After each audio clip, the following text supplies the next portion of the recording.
पंकज, अब आंखें खोलो, देखो तुम्हारे सामने कौन खड़ा है। तो फ्रेडी सर है। ग्रेट, ये फ्रेडी सर है ना। अब इस तरफ देखो पंकज, यहाँ कौन खड़ा है?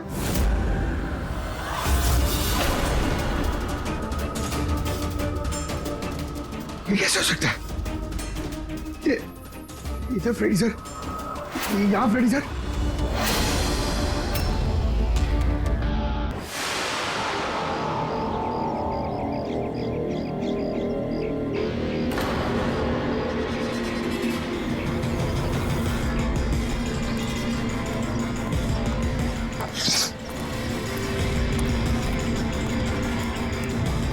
ए, रुको, कौन हो तुम?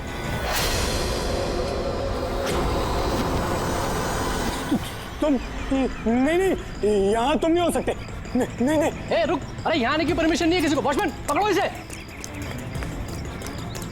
वो देखो भाग रहा है, पकड़ो उसे।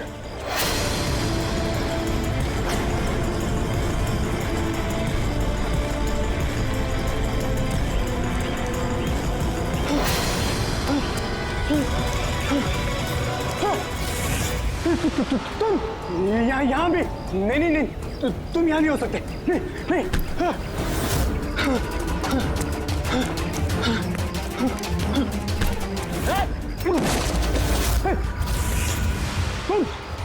नहीं, तुम मेरे पीछे क्यों पड़े? तुम मुझे मार दोगे। अरे कौन है? रुक।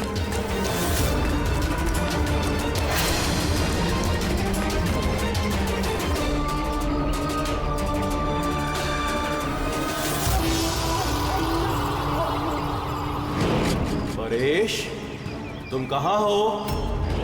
मैं तुम्हारी मदद करने आया हूँ। देखो, डरो नहीं, सामने आओ। मैं तुम्हें उससे बचा लूंगा। कुछ नहीं कर पाएगा वो तुम्हारा। सामने आओ परेश।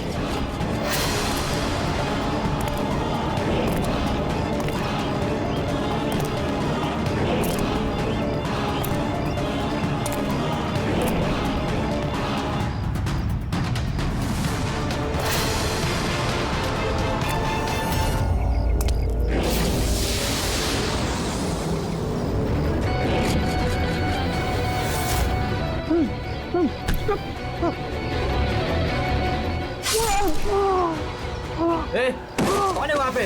हाँ?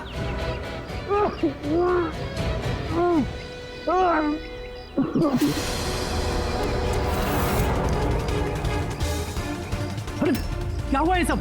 अरे किसने किया? बोलो, बताओ। ठीक तो हो तुम? अरे बताओ किसने किया ये सब? इंस्पेक्टर दया।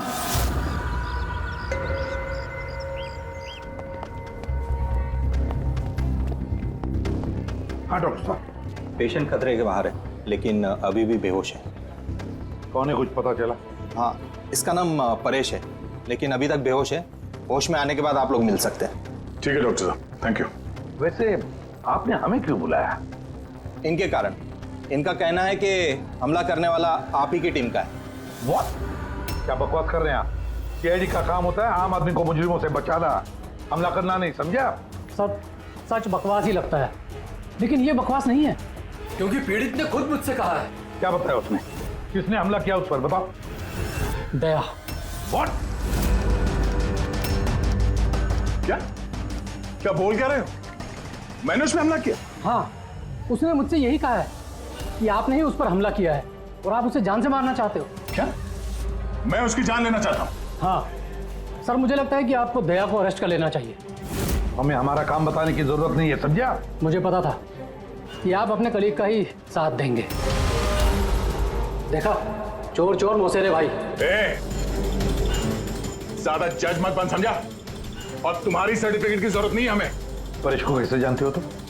मैं उसे नहीं जानता सर। तो फिर? सर, ये हमारी कंस्ट्रक्शन साइट पर हमें मिला था। हमें देखकर ऐसे बिहेव कर रहा था कि जैसे इसने कोई भूत देख लिया हो, और फिर एकदम से अंदर भाग गया। और थोड़ी देर बाद इसकी चीख हमें सुनाई दी। जब हम वहां पहुंचे तो वो बुरी तरह जख्मी हालत में पड़ा था, और उसने उसी हालत में हमें बताया कि उस पर हमला दया ने किया है। मैं एक समय पे दो जगह पे नहीं हो सकता। मैं सुबह से ब्यूरो में था। तसल्ली के लिए तुम वो सीसीटीवी फुटेज देख सकते हो, समझे? लेकिन फिर उसने आपका नाम क्यों लिया? एक काम कीजिए, अब जाइए यहां से, जाइए, बहुत बोल दिया। Thank you very much doctor साहब। समझ में नहीं आ रहा था, जब तुम ब्यूरो में ही थे तो फिर परेश ने ऐसे क्यों कहा कि दया ने उस पर हमला किया?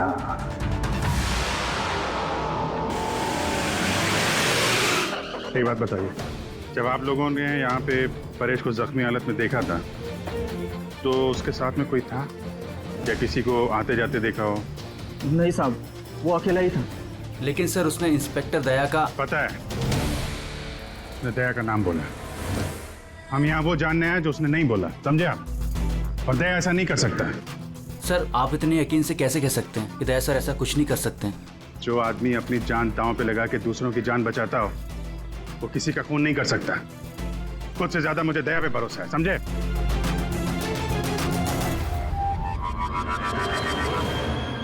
आसपास चेक करते हैं, शायद कोई सबूत मिल जाए।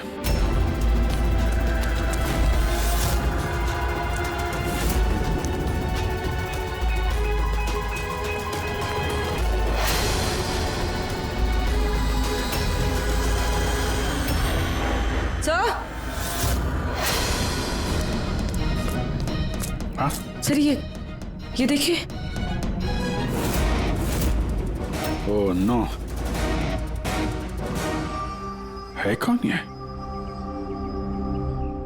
जिंदा है।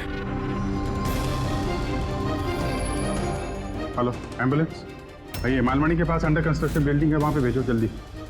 तुम लोग जानते हो इसे? ये तो सुबह सर है, ये 2-3 बार पहले फ्लैट देखने आ चुके हैं। लेकिन सर इसे हुआ क्या है? शायद ऊपर से गिरा है।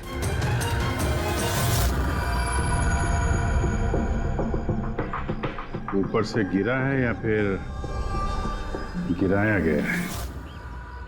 पेशेंट की कंडीशन स्टेबल है, ये बहुत जल्द होश में आ जाएगी। गुड।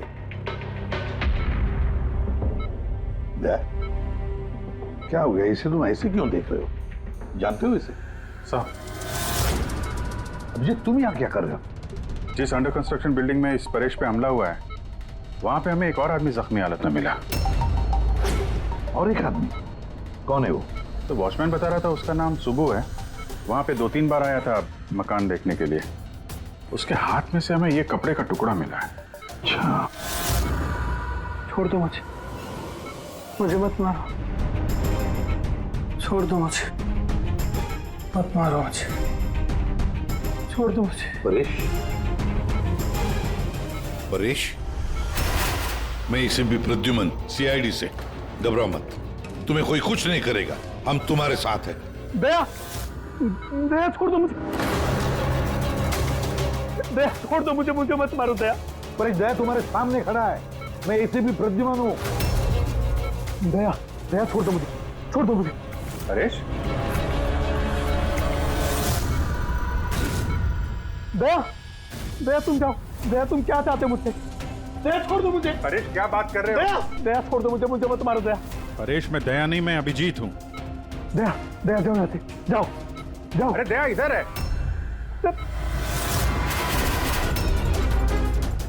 दया छोड़ दो मुझे, मुझे मत मार दो दया। परेश इधर देखो, हम पहले मिल चुके हैं, तुम जानते हो मुझे। दया छोड़ दो मुझे, मुझे मत मारो। सब दया हो, तुम सब दया हो, मुझे मत मारो। डॉक्टर, दया छोड़ दो मुझे, डॉक्टर, दया छोड़ दो मुझे। डॉक्टर साहब, देखिए ना क्या हो गया इसको? दया छोड़ दो मुझे, मुझे एक मिनट, सब दया कुछ नहीं होगा तुम्हें। एक मिनट, सब दया हो तुम, सब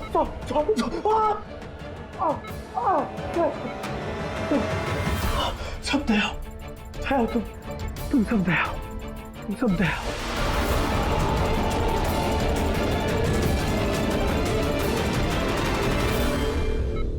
ये चक्कर है क्या? और हर किसी के चेहरे में उसे मेरा चेहरा नजर आता है। हाँ वही तो, इसलिए जब उसने उस आर्किटेक्ट को, उसके असिस्टेंट को, उस वॉचमैन को देखा तो ऐसे बर्ताव करने लगा जैसे उसने भूत देखा है। और उसके दिमाग का भूत दया तुम हो, तुम।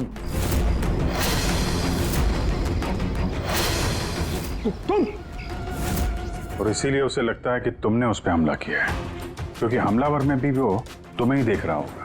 तो मेरी समझ में ये बात नहीं आ रही सर कि मेरा ही चेहरा क्यों? दया, तुम कह रहे थे ना इसे तुम पहले से जानते हो, कैसे? सर लगभग 15 साल पहले मैंने इसे गिरफ्तार किया था सर। हाँ, और 2 साल पहले ये जेल से छूट गया और पिछले 2 साल में अलग अलग केस में मैंने इसे 2 बार अरेस्ट किया सर। अभिजीत, ये परेश पुराना मेहमान है दया का। और परेश पे हमला किया किसने और क्यों?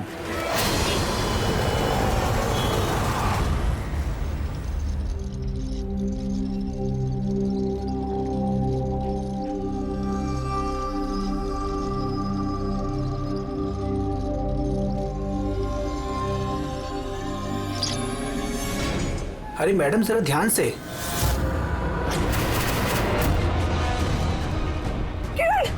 कौन किरण? मैं कोई किरण नहीं हूँ।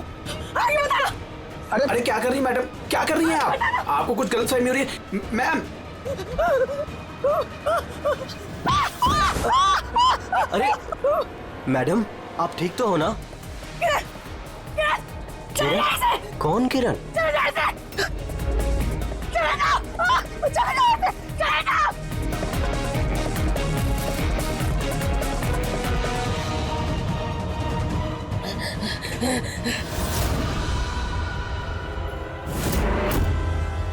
क्यों सुबह, कैसी तबीयत है तुम्हारी? सर पैर की हड्डी टूट गई है और बाकी इधर उधर थोड़ी सी चोटें लगी हैं। मुझे एक बात बताओ, क्या हुआ था उस दिन? हाँ? वो आदमी सीढ़ियों से भाग रहा था जब मैं उससे टकराया, और जब मैंने उसके हाथ में चाकू देखा तो मैंने शोर मचाया और उसे पकड़ने की कोशिश की, लेकिन तब उसने मुझे धक्का दे दिया और मैं नीचे गिर गया। उसके बाद सर कुछ याद नहीं। सुबह, तुम्हारे हाथ में से हमें वो जो एक कपड़े का टुकड़ा मिला था लाल कलर की चौकड़ी का, क्या वो उस आदमी की शर्ट का टुकड़ा था? जी सर, शर्ट पहना था उसने वो, और हाथापाई के दौरान शायद वो मेरे हाथ में आ गया था। अच्छा ये बताइए, उस आदमी का चेहरा देखा था? सब कुछ इतनी जल्दी में हुआ कि कुछ याद नहीं। ठीक है, अब तुम जाओ, अगर जरूरत पड़े तो हम तुमसे फिर मिलेंगे, ठीक है? जी सर, थैंक यू सर। जाओ।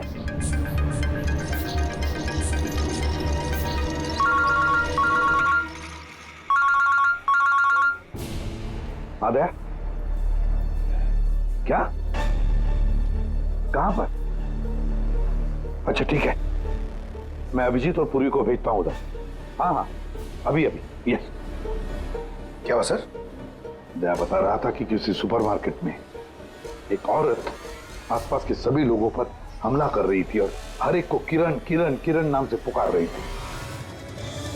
देखिए मैडम, हम लोग सीआईडी से हैं, आपकी मदद करने के लिए आए हैं, ठीक है? ये चाकू हमें दीजिए। तुम्हें किरण हो?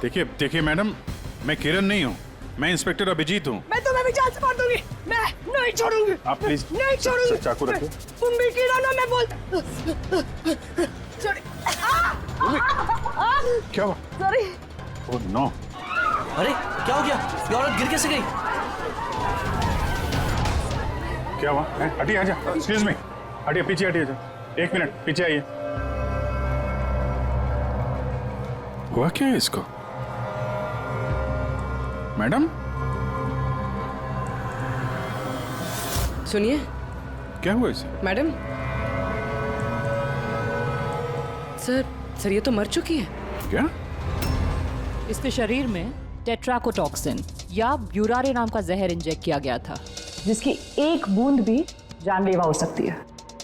मगर ये जहर तो हमारे देश में आसानी से नहीं मिलता ना। सिर्फ उसे ही मिलता है जो बड़ा रिसर्च कर रहा हो। तो भगदड़ में किसी ने वो पॉइजन इसे इंजेक्ट कर दिया। पंकज, एक काम करो, इस हादसे के वक्त का जो सीसीटीवी फुटेज है ना, वो अच्छी तरह से चेक करो। खूनी की तस्वीर उसी में मिलेगी। सर। और सर, इस परेश का क्या? इसे हर जगह मैं ही क्यों दिखता हूँ? सालू के साहब, मुझे तो ये केमिकल की बहुत बड़ी गड़बड़ लग रही है। ठीक कह रहे हो फ्रेडी, बस ये वाकई किसी खास केमिकल की वजह से, क्योंकि मुझे इसके और परेश के दिमाग में एक अलग किस्म का केमिकल मिला है। तुम्हारे कहने का मतलब है कि इसी केमिकल की वजह से इन दोनों का बर्ताव एक जैसा है और एक ही चेहरा इन दोनों को दिखता है। हाँ बॉस, और मैं इस केमिकल को और डिटेल में समझने की कोशिश कर रहा हूँ। मतलब जब तक इस परेश के दिमाग पर इस केमिकल का असर रहेगा, हमें कोई जवाब नहीं मिलेंगे। और अभिजीत, ये कपड़े का टुकड़ा जो आपने हमें दिया था, इसमें से भी हमें कुछ मिला है। कमाल है तारिका जी, आज तो फोरेंसिक में एक के बाद एक सबूतों का खजाना हाथ लग गया है। क्या मिला क्या आपको? ये कॉटन का कपड़ा है और इसके रेशो में आटे के कुछ ट्रेसेस मिले हैं। आटा? सिर्फ आटा? सिर्फ आटा। हाँ वाकई खजाना तो हाथ लगा है। आटा। सर ये फोटोग्राफ है सर। ये जितने भी लोग हैं इनमें से किसी ने उन्हें पॉइजन का इंजेक्शन दिया सर। अब और एक काम करो, ये जितने सारे लोग हैं ना, इन सब की मूवमेंट ट्रैक करो। शॉपिंग मॉल में खून होने से पहले ये लोग कहाँ थे, कहाँ से आए, क्या क्या कर रहे थे, और खून होने के बाद में देखो ये लोग कहाँ गए। ओके?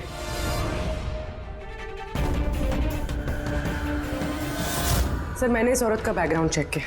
इसका नाम शिप्रा है। ये एक हाउसवाइफ थी। सर परेश तो फिर भी एक मुजरिम है, उसके कई दुश्मन हो सकते हैं, लेकिन इसकी किसी से क्या दुश्मनी हो सकती है? वजह तो कुछ भी हो सकती है पूर्वी, लेकिन एक बात कॉमन है शिप्रा और परेश के बीच में, उन दोनों के ब्रेन में वही केमिकल मिला है। तो उन दोनों का दुश्मन भी एक ही हो सकता है। इस किरण के बारे में क्या पता चला? सर किरण शिप्रा का पति था और 2 साल पहले ही उसकी मौत हो चुकी थी। सर किरण शिप्रा को काफी मारता पीटता भी था। कोई ना कोई बात तो है इस परेश और शिप्रा के बीच में, कोई कॉमन बात, जिसकी वजह से ये दोनों भी उस खूनी के निशाने पर आ गए। क्या हो सकती है वो कॉमन बात? क्या हो सकती है? सर मैं परेश के पड़ोस में पिछले 5 साल से रहता हूँ, पर अजीब बात है सर, ना मैंने उसे कभी देखा, ना कभी मुलाकात हुई। और कोई नहीं है परिवार में उसके? सर उसके पिताजी थे, जिनकी मौत तब हो गई थी जब वो जेल में था, और कोई नहीं है। सर शिप्रा का हस्बैंड बहुत स्ट्रिक्ट था। वो उससे मिलना तो दूर, किसी से बात तक करने अलाउ नहीं करता था। इनफैक्ट वो तो उसको मारता पीटता भी था। सर उसके हस्बैंड के डेथ के बाद ना मैंने बहुत कोशिश की कि मैं उससे बात करूं, उससे पूछूं, लेकिन उसने इंटरेस्ट नहीं रखा। अच्छा, उसका कोई करीबी दोस्त, कोई रिश्तेदार नहीं था क्या? सर मुझे नहीं लगता कि होगा। ऐसे शिप्रा और परेश दोनों की जिंदगी में एक बात कॉमन, दोनों जिंदगी में अकेले थे, ना कोई दोस्त ना कोई रिश्तेदार। सर दोनों में एक चीज कॉमन है। क्या? सर हमने परेश और शिप्रा का कंप्यूटर चेक किया, तो उनकी कंप्यूटर हिस्ट्री से पता चला है कि दोनों ने ही ऑनलाइन सपोर्ट ग्रुप ज्वाइन किया था। अच्छा, ऑनलाइन सपोर्ट ग्रुप मतलब? सर ये ग्रुप्स है जो डिप्रेशन, लोनलीनेस, ड्रग एडिक्शन और अल्कोहलिज्म में फंसे होते हैं, उनकी काउंसलिंग करता है और उनकी मदद करता है। सर शिप्रा ने 2 हफ्ते पहले ही एक ऐसा ग्रुप ज्वाइन किया था जो शादीशुदा जिंदगी में परेशान लोगों की मदद करता है, और परेश ने अपने अकेलेपन से निकलने के लिए पिछले महीने ही ऐसा ग्रुप ज्वाइन किया था। अजीब इत्तेफाक है, दोनों ने ऑनलाइन ग्रुप ज्वाइन किया और दोनों को एक ही तरीके की परेशानी हुई। कुछ पता चला इस ग्रुप के बारे में? सर हमारा साइबर एक्सपर्ट राज इस ग्रुप को ट्रेस करने की कोशिश कर रहा है, जल्दी कुछ पता चल जाएगा। सर सर शिप्रा का खून इसी आदमी ने किया। जिस वक्त उसका खून हुआ था उस वक्त जितने भी लोग मौजूद थे, ये सबसे ज्यादा अजीब है सर। जिस वक्त अभिजीत सर और पूर्वी सुपरमार्केट पहुंचे थे, ठीक उसी वक्त ये आदमी वहां पहुंचा था सर, और भीड़ में घुस गया था, और जब शिप्रा की मौत हुई तो फटाफट वहां से भाग गया। रेडी, काम करो, हमारा डेटाबेस चेक करो, शायद इसके बारे में कुछ पता चले, कोई लीड मिल जाए। इसका मतलब है सर ये खूनी सुपरमार्केट में कुछ खरीदने नहीं बल्कि शिप्रा को मारने के लिए आया था।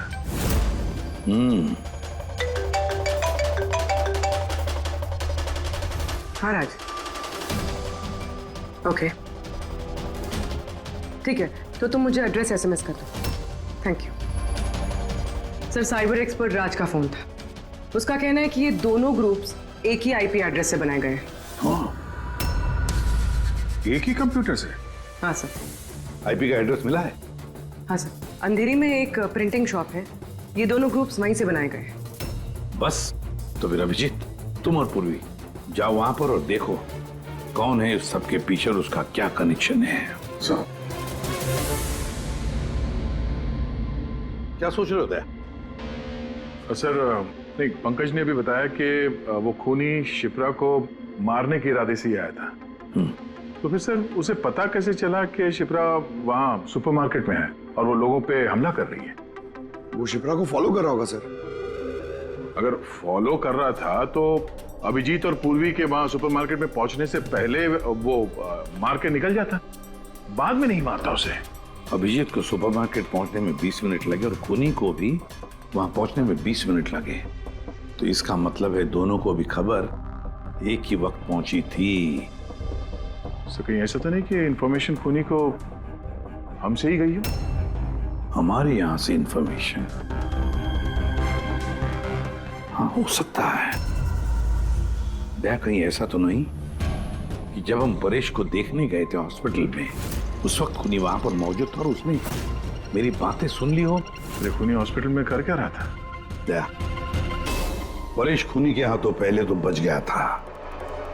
हो सकता है खूनी अपना अधूरा काम पूरा करने हॉस्पिटल आया था, परेश को खत्म करना चाहता था इसलिए।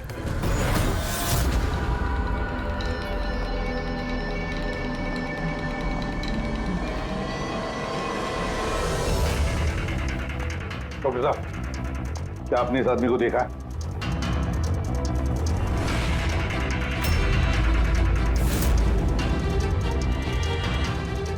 भाई साहब, ये आदमी को देखिए जरा। इस हॉस्पिटल में इसको देखा है कहीं? हाँ हाँ, इसको तो मैंने देखा है। कहाँ देखा है? वहाँ वेटिंग रूम में।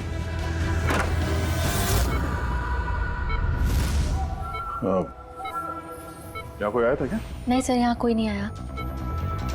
ठीक। हाँ दया। सर परेश तो ठीक है पर वो खूनी अभी तक दिखा नहीं।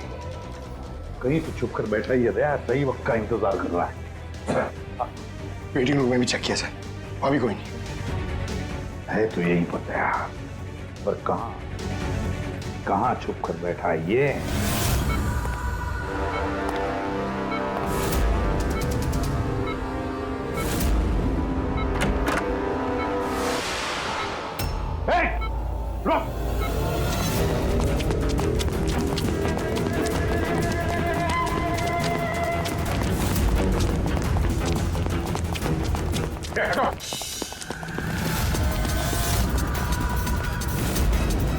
कहाँ भागोगे? रुक!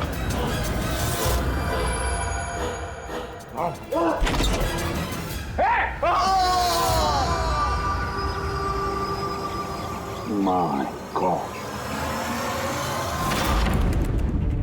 हाँ भाई, क्या मिला? सर ये दोनों साइट डिलीट किए जा चुके हैं, अब वो ऑपरेशनल नहीं है। मतलब अपराधी ने सबूत मिटा दिया? जी सर, पर सर कुछ इंटरेस्टिंग चीजें मेरे हाथ लगी है। क्या? ये देखिए सर, इसी आईपी एड्रेस से, इसी कंप्यूटर से उस तरीके के 6 और ऑनलाइन सपोर्ट ग्रुप बनाए गए हैं। तो लोगों को फंसाने के लिए ऐसे कई ग्रुप बनाए गए हैं? बिल्कुल सर। सर बाकी ग्रुप डिटेल में चेक कर लेता हूँ। मतलब सर, परेश और शिप्रा के अलावा और भी कई लोग हैं जिन्हें इन लोगों ने फंसाया है। मगर सर मकसद क्या हो सकता है इस तरह से साइट बना के लोगों को टारगेट करने का? वही केमिकल से रिलेटेड कुछ होगा। ये कुछ मिला रजिस्टर में? हाँ सर। सर पिछले 3 महीनों में 85 लोगों ने एक कंप्यूटर यूज किया है। सबकी डिटेल्स चेक करनी पड़ेगी। ठीक है सर ये देखिए, 6 में से 5 ग्रुप डिलीट किए जा चुके हैं, लेकिन अभी भी एक सपोर्ट ग्रुप एक्टिव है और अभी भी उसे कोई ऑपरेट कर रहा है। Enhancing the life of lonely people. मतलब साफ है, ग्रुप बनाया जाता है, तना लोगों को फंसाया जाता है और बाद में ग्रुप डिलीट। तो अब उन्हें एक और शिकार की जरूरत है। एक आइडिया है पूर्वी, कुछ पता चला इस आदमी के बारे में? फिलहाल तो कुछ नहीं। वॉलेट के अलावा इसके पास कुछ भी नहीं मिला है, मोबाइल फोन तक नहीं। तो हमारे पास कोई सुराग नहीं है। दया, ये केस दिखता उतना सिंपल नहीं है, बहुत बड़ा षड्यंत्र है ही है। कई सारे लोग इसमें इन्वॉल्व है। ये तो इस खेल का मोहरा लग रहा है सर, कभी भाड़े का।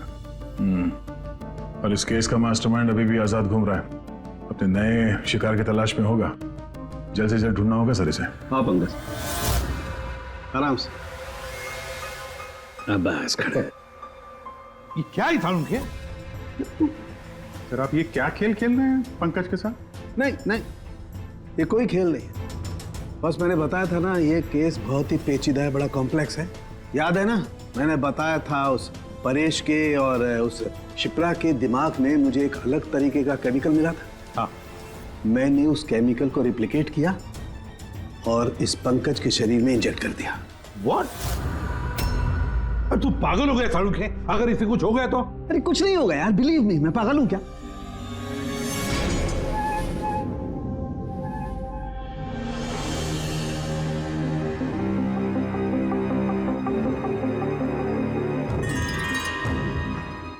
पंकज, अब आंखें खोलो, देखो तुम्हारे सामने कौन खड़ा है। तो फ्रेडी सर है। ग्रेट, ये फ्रेडी सर है ना। अब इस तरफ देखो पंकज, यहां कौन खड़ा है?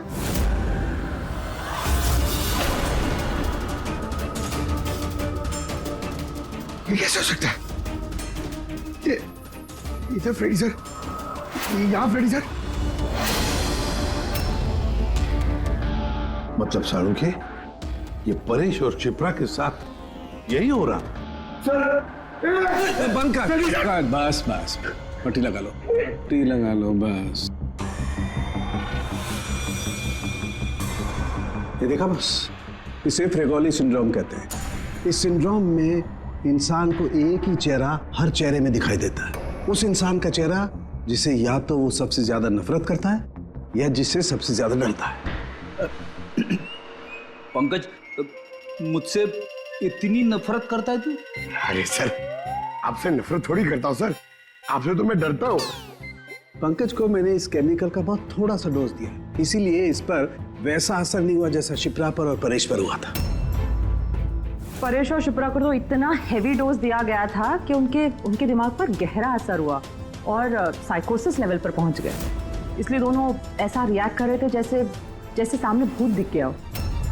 तो इसका मतलब जैसे जैसे परेश के दिमाग से ये केमिकल का असर कम होगा, नॉर्मल हो जाएगा और हमें अपराधी तक पहुंचने का जरिया मिल जाएगा। हो सकता है, लेकिन दावा नहीं कर सकते। और हाँ, हम ये भी नहीं कह सकते कि इस केमिकल का असर कितने दिनों में खत्म होगा।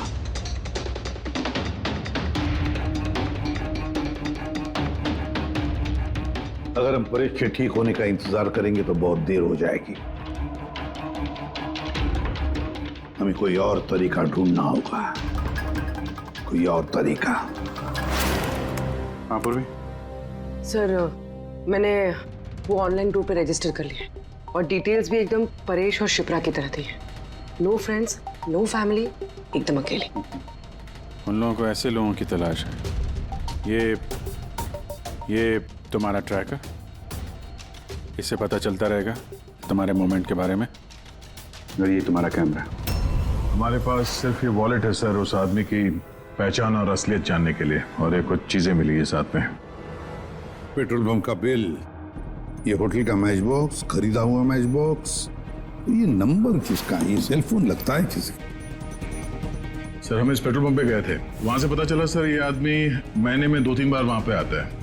और सीसीटीवी फुटेज में हमने देखा कि वो अपने बाइक पे हर बार अलग अलग नंबर प्लेट लगा के आता है। हाँ, और पेमेंट कैश में करता है। और सर, ये मैच बॉक्स जिस होटल का है वहाँ पे भी हमने पूछताछ की। वो आदमी महीने में 5-6 दफ़ा खाना खाने आता है और पेमेंट भी कैश से करता है।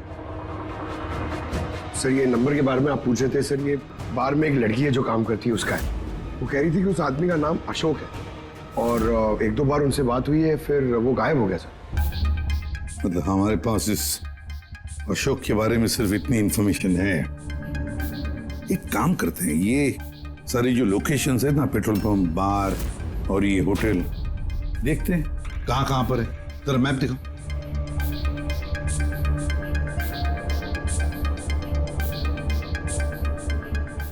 ये वो जगह है जहाँ पे वो पेट्रोल पंप है। सर यहाँ पे बाहर है सर। और सर ये होटल है। बार, ये होटल, पेट्रोल पंप। दया सर, ऐसे नहीं लगता तुम्हें? देखो ना, ये सारे के सारे लोकेशंस 1 किलोमीटर के दायरे में है यहाँ से।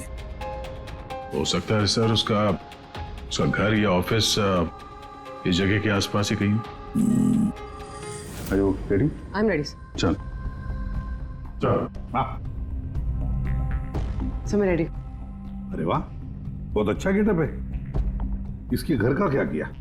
सर पूर्वी के लिए भाड़े पे 1 हफ्ते के लिए घर लिया। I mean, अल्पा के लिए। अल्पा, ठीक है, गुड। लेकिन पूर्वी, चौकन्ना रहना। उनका पहला कदम क्या होगा हमें पता नहीं है। Yes. Good luck. Thank you sir. अब एक काम करते हैं, इस 1 किलोमीटर के दायरे में इस अशोक का फोटोग्राफ दिखाते हैं, सबको दिखाते हैं। शायद कोई निकले जो इसको जानता हो।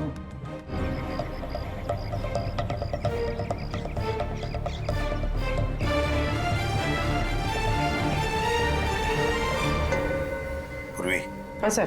चौकन्ना रहना। सर यहाँ पे तो सब ठीक है।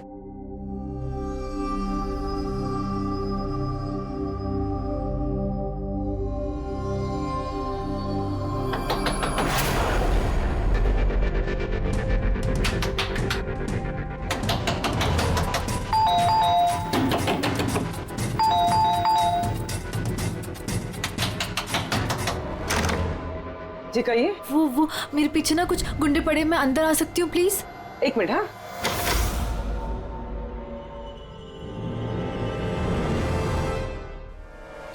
हाँ जल्दी आओ। क्या क्या क्या हुआ क्या तुम्हें? अरे ये तो आदित्य है, शिप्रा की पड़ोसन। वो एक्चुअली मेरे पीछे कुछ गुंडे पड़ गए थे, मुझे समझ नहीं आ रहा था, इसलिए मैं आपके घर आ गई। कोई बात नहीं। Thank you miss. अल्पा, और तुम? अदिति। बैठो।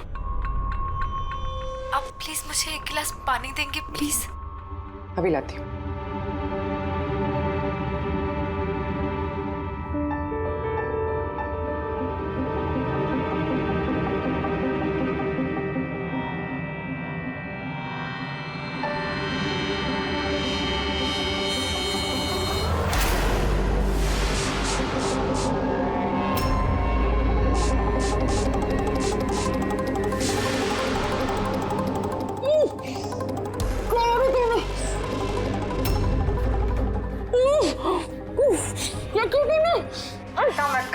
कुछ ऐसा नहीं किया, ज्यादा दर्द नहीं दूंगी तुझे मैं। पूर्वी,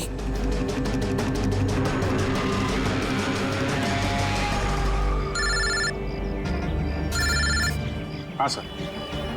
क्या शिप्रा की पड़ोसन अदिति? सर मैं फौरन वहां पहुंचता हूं। नहीं सर, अब अशोक का भी पता नहीं चला। ये सर। सब कुछ प्लान के मुताबिक तो चल रहा है। अब देखते हैं आदित्य पूर्वी को कहां लेकर जा रही है। अरे ये क्या, ट्रैकर एक ही जगह पे मूवी नहीं हो रहा? कहीं ऐसा तो नहीं उन लोगों को ट्रैकर के बारे में पता चला हो, निकाल कर फेंक दिया हो? माय गॉड, अब तक पहुंचेंगे कैसे इन सब तक?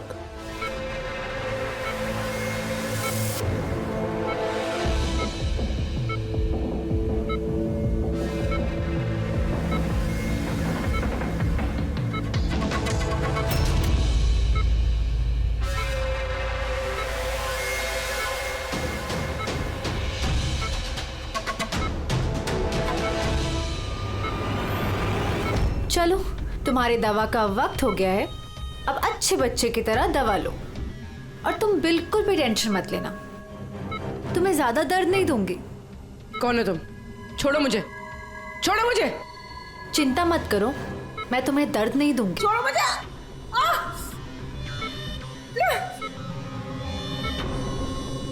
मैंने तुम्हें मना किया था ना कि कुछ दिनों के लिए हम किसी नए लोगों को नहीं लाएंगे, क्योंकि सीआईडी वाले हमें पागलों की तरह ढूंढ रहे हैं। हमारी कोई भी लापरवाही हमें बहुत महंगी पड़ सकती है।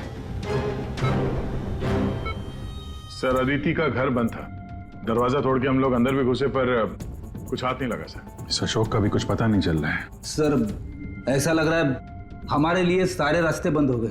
नहीं फ्रेडी, हमारे लिए कोई रास्ता बंद नहीं होता, हम सीआईडी वाले रास्ता बनाते हैं। सर, वो लोग कहीं पूर्वी को केमिकल इंजेक्शन ना दे दे। नहीं, कुछ नहीं करेंगे वो लोग, पूरी को कुछ नहीं होगा। कोई तो बात हम मिस कर रहे हैं, कोई तो बात है जो हमसे छूट रही है, पर क्या क्या हो सकती है वो बात? सर, वो कपड़े का टुकड़ा जो हमें सुबह के हाथ में मिला था, उसके रेशे में आटा मिला था हमें। हाँ सर, आटा। जब मैं अशोक के बारे में रोड पे लोगों से पूछ रहा था, हाँ, तो वहां पे मैंने एक आटा की चक्की देखी थी और उसके पीछे एक पुरानी बिल्डिंग भी है। तो फिर जरूर वो आदमी जिसने परेश पर हमला किया उस आटे की चक्की के आसपास ही रहता होगा, इसीलिए तो उसकी शर्ट पर आटा आ गया। सर, ये भी तो हो सकता है कि परेश पे हमला करने वाला अशोक ही हो। सर, वो कपड़े का टुकड़ा भी अशोक का ही हो सकता है। ये भी हो सकता है कि परेश पे हमला करने वाला और ये अशोक दोनों एक गैंग के लिए काम करते हो और वो गैंग आटे के चक्की के आसपास होगा। सबके सब आटे के चक्की के आसपास ही हो गया अभिजीत, और पूर्वी को भी उस चक्की के आसपास ही रखा होगा।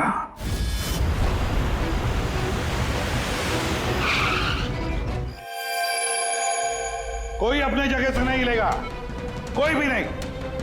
पूर्वी कहाँ है? अदिति, पूर्वी कहाँ है?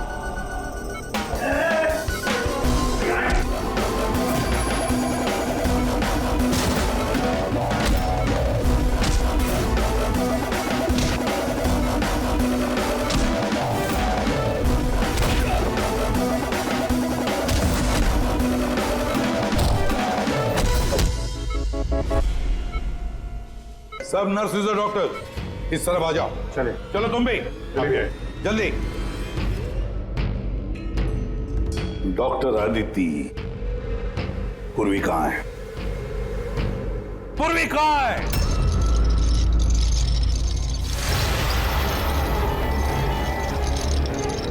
हमारी पूर्वी मेरे पास है एसीपी। सुब्बू, तुम?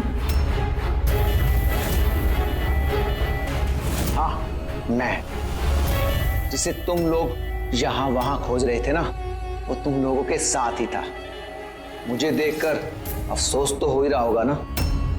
मुझे पता था सीआईडी कोई भी काम अधूरा नहीं छोड़ेगी, इसलिए मैं अपना हर कदम फूंक फूंक कर रख रहा था। लेकिन इस अदिति की बेवकूफी की वजह से सब गड़बड़ हो गया और मुझे फंसाने के लिए तुमने अपने इस ऑफिसर को मेरे पास भेज दिया। लेकिन अब ये मेरे जाल में फंस चुकी है और मुझे यही यहां से बाहर निकालेगी। तुम्हें क्या लगता है पूर्वी की आड़ लेकर तुम हमसे बच जाओगे? नहीं, लगता नहीं है, ऐसा ही होगा। अगर तुम अपने इस बहादुर ऑफिसर को जिंदा देखना चाहते हो तो मुझे यहां से जाने दो, नहीं तो मैं ये केमिकल इसके अंदर इंजेक्ट कर दूंगा और उसके बाद क्या होगा तुम लोग सब जानते हो। पर ये सब तुम क्यों कर रहे हो? हाँ? अपने बेटे रवि के लिए। अपने बेटे के लिए? हाँ, मेरे बेटे को पार्किंसन नाम की बीमारी है। मैं अपने केमिकल से उस बीमारी का इलाज ढूंढ रहा हूं और मैं जिस फार्मा में काम करता हूं वो मुझे इंसानों पर उसे ट्राई करने नहीं देती। इसीलिए तुमने अपने तरीके से लोगों को फंसा के उन पे ये एक्सपेरिमेंट करना शुरू कर दिया। अगर मैं ऐसे नहीं करूंगा तो मैं सही इलाज तक नहीं पहुंच पाऊंगा। कैसे पता चलेगा मुझे कि इन केमिकल्स का इंसानों पर रिएक्शन क्या होता है? और इसीलिए तुम सपोर्ट ग्रुप में ऐसे लोगों को टारगेट करते थे जो अकेले रहते थे, ताकि अगर वो गायब भी हो जाए तो किसी को भनक ना लगे और तुम उन पर अपने एक्सपेरिमेंट्स आराम से करते रहो। हाँ? अकेलेपन से जूझ रहे परेश को मैंने अपने सपोर्ट ग्रुप के जरिए फंसाया और उस पर एक्सपेरिमेंट शुरू किया। लेकिन इन सबकी गलती की वजह से वो यहां से भाग निकला और तुम लोगों के हाथ लग गया। नहीं तो मेरा प्लान कभी फेल नहीं होता। तभी तुम उसकी जान के पीछे पड़े हुए थे। मैं तो उसे उस अंडर कंस्ट्रक्शन बिल्डिंग में ही मार डालता, लेकिन वो आर्किटेक्ट बीच में आ गया। वहां तुम भी तो जख्मी हालत में मिले थे, ये क्या चक्कर है? परेश को जैसे ही मैंने चाकू मारा मुझे लोगों की आवाज आई और मैं वहां से भागना चाहा और हड़बड़ी में तुम्हारा पैर फिसल गया और तुम सीधे नीचे गिर गए। मैं तो वहां से भी भाग जाता, लेकिन मेरे टूटे हुए पैर की वजह से मैं भाग नहीं पाया। और इसीलिए तुमने विक्टिम होने का ढोंग किया ताकि तुम सेफ भी रहो और किसी को तुम पे शक भी ना हो। और तभी तुम लोगों की नजर मुझ पर पड़ी। और शिप्रा का क्या? उसे तो तुमने किडनैप नहीं किया था, वो तो सुपरमार्केट में घूम रही थी। सपोर्ट ग्रुप में से अदिति ने शिप्रा को चुना और हमने डिसाइड किया कि हम उसे किडनैप नहीं करेंगे और चुपचाप ये ड्रग देते रहेंगे।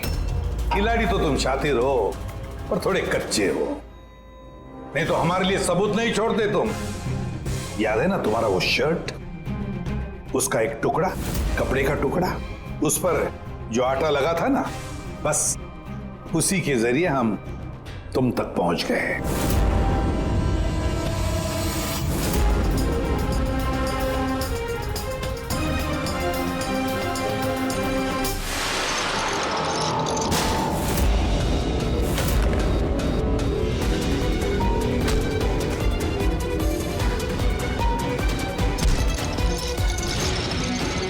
पूर्वी,